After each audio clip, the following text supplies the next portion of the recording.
أخ هاني. نعم.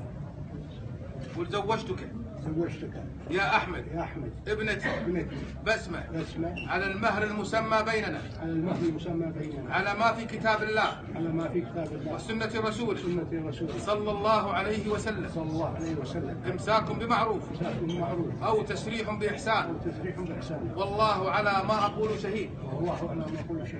أحمد قل قبلت زواج ونكاح ابنتك بسمة على المهر المعلوم على ما في كتاب الله وسنة رسوله صلى الله عليه وسلم إمساك بمعروف أو تسريح بإحسان والله على ما أقول شهيد.